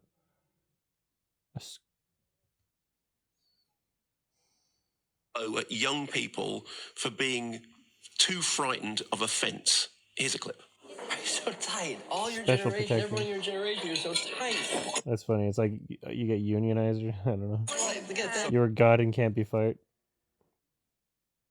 That's weird. Sorry. Perfect. Exemplar. What are you scared of? Scared of saying the wrong thing or offending someone? When offending someone? Itchy. He's so itchy. He's got all these. Are you scared that we're going to think less of you if it isn't perfect? Whatever shame you have around your self-expression, it is false. He's so itchy. He's so itchy. He's got all these edgy ideas. Anyway, so they leave the party together, and the next morning she comes to Alma claiming in weirdly vague terms to have been assaulted by him. So should Alma believe her? Should she stand by a friend who is also, as we know, a rival for tenure? Is Maggie infatuated with Alma? Is she making up the claim about Hank? Is there something in Alma's past that might cloud her judgment of this kind of... Why did she go under the bathroom sink in the first? Like, how did she find that shit? How did she find that thing in the under her bathroom sink in the first place? That was taped to the top of it. How did she even know that was there? Maybe I have to watch that part again. That was weird. I thought when I saw that scene, I was like, oh, she's like investigating. She's like looking for something. Like, I don't know. Being weird and looking around. Like, well, yeah, what the fuck? She was like snooping. Like, why was she doing that? Looking for toilet paper on the top?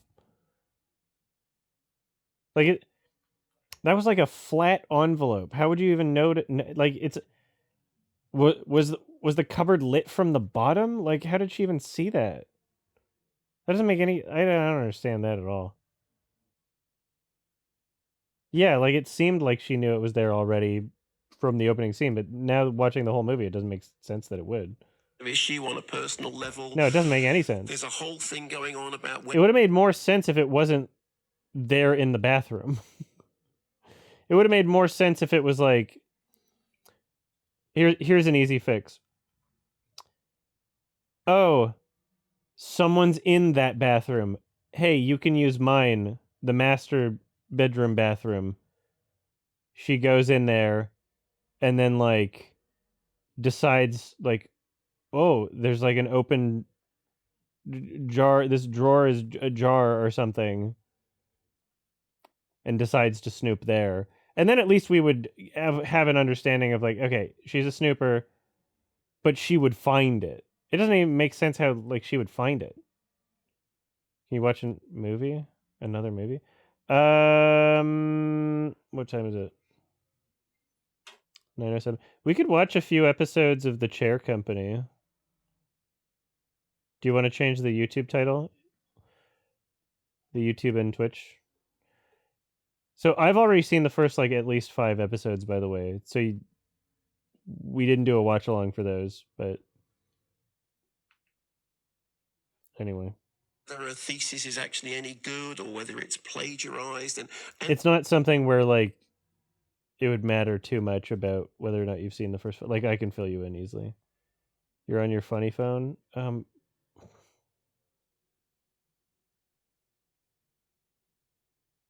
The film...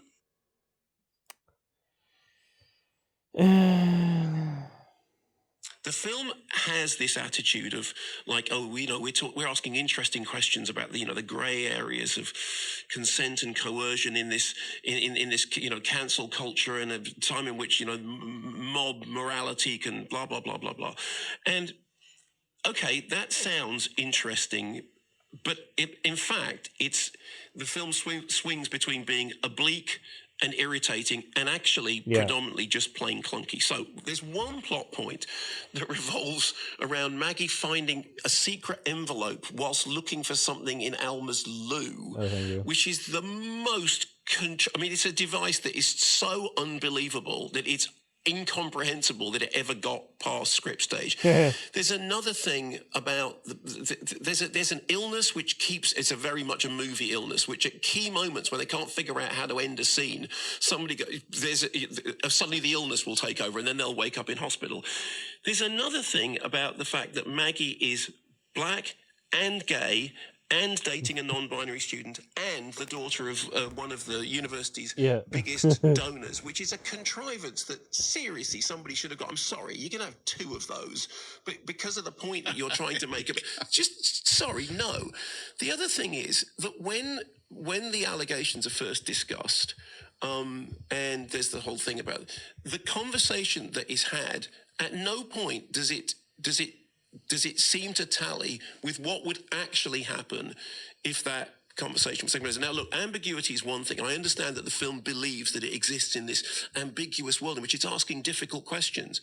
Bad storytelling, however, is unforgivable. I mean, the exposition of this film is so self-consciously oblique that you're like 20 minutes into it, and before you figure out whether or not Julia Roberts' character is married to Fred, because the performance that Fred is doing appears to be from another film entirely, and you think, what's, and again, oh yeah, fine, well, we're trying to confound expectations. No, you're not. What you're doing is you're just doing it really badly, and Michael Stuhlbarg's performance is unforgivable. I mean, absolutely unforgivable. Somebody should have, it's like Johnny Depp in Pirates of the Caribbean. Somebody just should have gone in and said, no, absolutely not.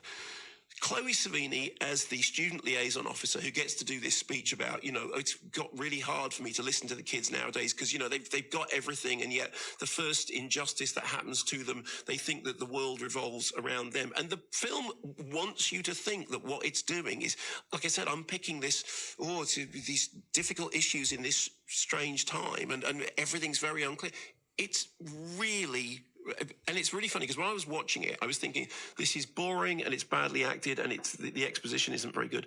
And the more I've thought about it since seeing it, the more I've gone from being, this is a film I don't like, to this is a film which I actively dislike, to this is a film which actually really, really annoys me. And then I decided to do some reading about it.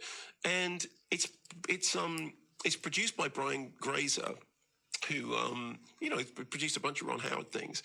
And I didn't know this, but Grazer voted for Trump in 2024 and said of this film, before this project existed, I was very much in the anti-woke category. It just got too extreme. And this movie shows the damage of that by dealing with false accusations on the Yale campus. So any ambiguity that's in the film, there's no ambiguity in that. And I read that in an article, which is an article that was basically lambasting the film for having retrograde politics.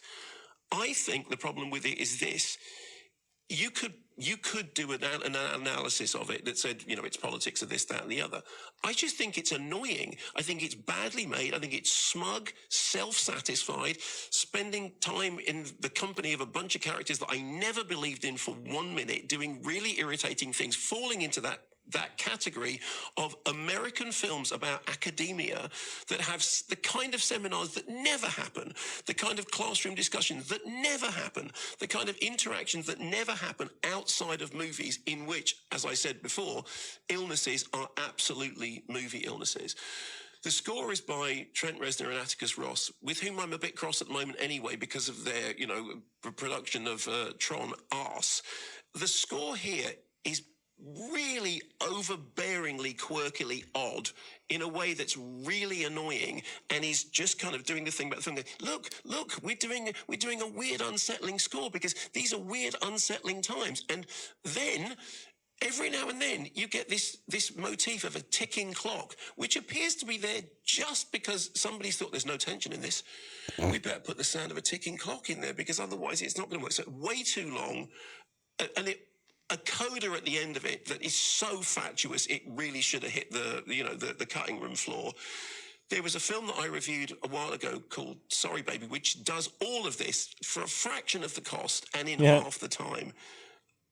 yeah, like I said, I've gone from thinking I don't like this to thinking I actively dislike this to thinking the more I think about it, the more irritating I find it. It is, and believe me, I've said this before. I know the irony of me saying this.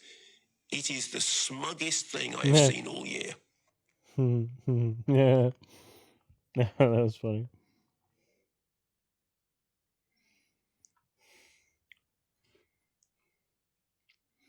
No, I also didn't like Sorry Baby. I thought I would.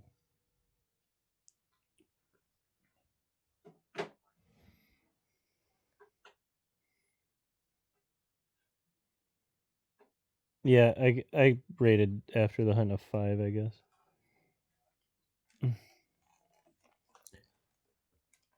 Sonics, did you change the titles and stuff?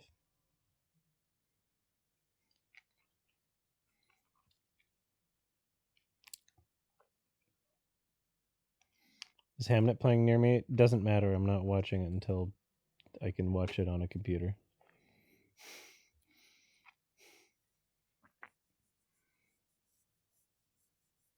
What was the name of the show? The Chair Company. Predators. I'll look it up.